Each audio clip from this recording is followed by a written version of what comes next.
안녕하세요. 의학박사 신송원장입니다. 가슴이 작은 분은 유방 자체가 가벼워서 가슴 처짐이 생길 가능성이 좀 낮긴 해요. 그러니까 처질 가슴이 별로 없는 거죠. 근데 그래도 임신하고 출산하고 수유하거나 뭐 과다하게 체중이 뭐 왔다 갔다 뭐 살이 쪘다가 빠졌다가 막 이런 게 있었다거나 또는 뭐 사실 노화를 겪다 보면 가슴 처짐이 아무리 작아도 이제 생기는 경우가 또 있어요. 때로는 이제 아주 작은 가슴인데도 처짐이 아주 심해서 유두가 거의 뭐 땅을 바라보고 이런 분들도 있고요. 작고 이제 처진 가슴은 크고 처진 가슴에 비해서 일단 볼륨 자체가 작다 보니까 윗거짐이 더 심하게 됩니다.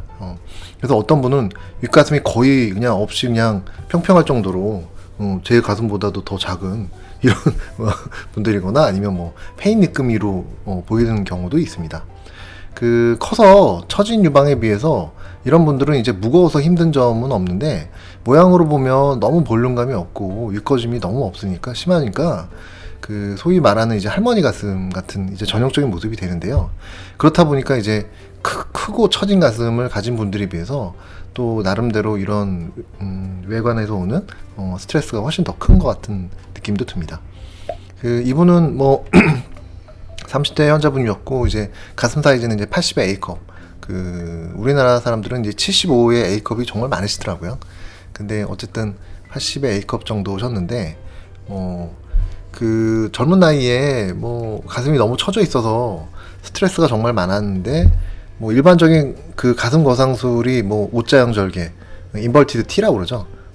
O자형 절개를 하고 아니면 뭐 수직 절개, I자형 절개, 일자형 절개 뭐 이런 표현을 쓰긴 하는데요. 그런 절개가 너무 크니까 흉터가 너무 커서 이제 겁나서 수술을 미루셨다고 했는데 저희 병원에서 하는 이제 반달 절개로 하는 가슴 거상술을 최근에 알게 되셔가지고 이제 오신 거죠. 사실은 이제 수술하기에는 좀 뭐 이런저런 이유로 좀 까다로운 분이셨고 유방 아래, 그러니까 유두에서부터 유방 밑선까지 거기까지 거리가 있어요. 그런 거리가 너무 짧으면은 이게 거상 올리기가 되게 힘들어요. 잘 늘어나지가 않거든요. 이게 또 이분이 또 이제 가슴 크기에 비해서 또 처짐도 심하고 윗거짐도 많이 심한 편이었고요. 선택지가 몇 가지 있긴 한데 어쨌든 뭐 중심보강 거상이라고 저희가 이름을 하는데 자기 유방을 최대한 이제 모아주는 거죠. 거상을 하고 이제 윗볼륨이 없는 거는 작은 보형물을 집어넣는 방식으로 이제 시행을 했습니다. 대부분의 병원들은 거상을 할 때 300cc 이상, 뭐 400, 450 막 이런 커다란 보형물을 집어넣어요. 근데 저희는 그냥 대부분 이렇게 거상할 때는 보형물을 작은 걸 씁니다. 뭐 125나 그러니까 100cc 조금 넘는 거, 그런 약간 도와주는 정도, 그 정도로만 해줘요. 그러니까 볼륨을 조금 채우는 정도, 그 정도로만 많이 합니다. 그래서 다른 병원에서 쓰는 보형물의 절반도 안 되는 크기를 이제 보통 많이 사용하죠. 이분의 경우는 이제 워낙 처짐이 심하고 윗볼륨도 너무 없는 상태라서 윗볼륨을 조금 채워주고 그리고 전체적인 모양을 이제 보완하기 위해서 조그만 보형물을 이제 썼습니다. 유방 초음파로 이제 유방 조직의 상태를 보는 모습들이고요. 어디까지 끌어올릴지, 또 유방에 멍울이 또 있구나 뭐 이런 걸 또 확인을 하는 거고요. 그리고 얼마나 이게 밀도가 높은지, 치밀 유방인지 뭐 이런 것들을 봅니다. 그래야지 어디서 어디까지 올려야 되겠다 이런 생각을 하는 거거든요. 눈으로 그냥 봤을 때랑 초음파로 봤을 때랑은 좀 얘기가 달라요. 유방 초음파를 봐가지고 조직의 치밀한 정도가 심하면 어느 정도까지 올릴 것인지 이제 그런 걸 보고서 또 교정을 하죠. 또는 지방층이 두껍다, 이제 그러면 또 어느 정도까지만 해야겠다 뭐 이런 생각도 하고요. 이게 단단하고 질긴 조직들 위주로 이제 셀렉션을 잘 해야 돼요. 이게 어느 위치에 어느 정도 양이 있냐 뭐 이런 걸 봐야 되는 거죠. 거상에서 여기쯤에 고정해야 되겠다, 그럼 여기에 치밀 유방이 있는지 아니면 그냥 뭐 지방밖에 없는지 그런 것들을 또 봐야 되는 거죠. 처진 가슴을 올리는 이제 가슴 거상술은 부분 마취로, 국소 마취로 시행을 합니다. 대량 유방을 축소하는 축소술은 되게 전신 마취를 하고요. 그냥 때로는 대량 축소라고 할지라도 뭐 부분 마취로 가능한 경우도 꽤 있습니다. 이거는 이제 항상 케이스 바이 케이스예요. 사람 경우에 따라 다른 거고, 그때는 또 유방 초음파를 봐가지고 유선 조직의 양하고 분포를 보고 결정하는 거죠.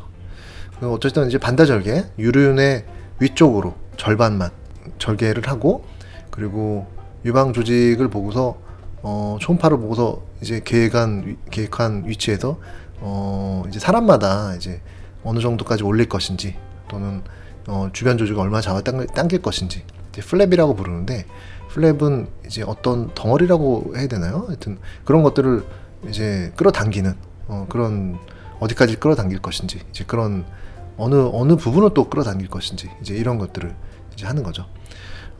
이런 조직을 이제 몇 갈래로 이제 좀 나눠가지고, 그래서 이제 모아 주는데, 가운데 유방 가운데로 이제 되도록 끌어올리는 거죠. 전체적으로 위로 끌어올리는 방향은 맞아요. 근데 어쨌든 유방은 둥근 모양이기 때문에 각 조직에서 끌어당기는 방향을 약간씩 다르게 이제 설정을 해서 이동을 하게 됩니다. 실제로 조직을 이쪽 저쪽으로 이제 옮겨 보면서, 어디쯤에 잡을까, 어디쯤에 고정을 할까, 모양 잡기에 이제 가장 좋은 위치를 이제 찾는 과정이고요. 모자이크가 많이 돼 있지만요. 이동된 조직이 다시 쳐져서 내려올 수도 있어요. 그러니까 그 속고정을 잘해야 돼요. 그래서 내부에서부터 피부층까지 층층이 수십 개로 고정점을 만들어서 이제 고정을 해줍니다.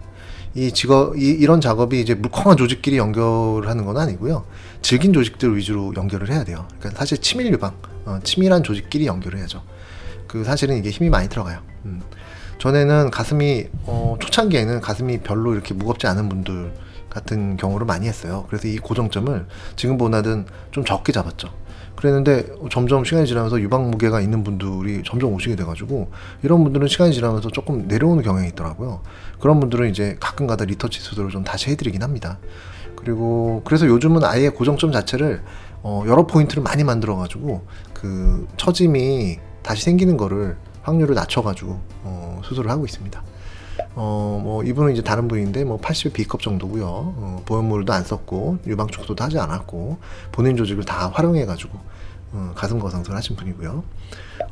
이분은 또 다른 분들이고, 유방이 좀 크고 무거운 분들은 미니 축소로 크기랑 무게를 조금 줄여주면서 그 가슴 처짐을 끌어올리는 이제 거상술을 합니다. 이분도 상태가 많이 심하신 분이었죠. 예, 이상 여기까지 말씀드렸습니다. 나중에 봬요.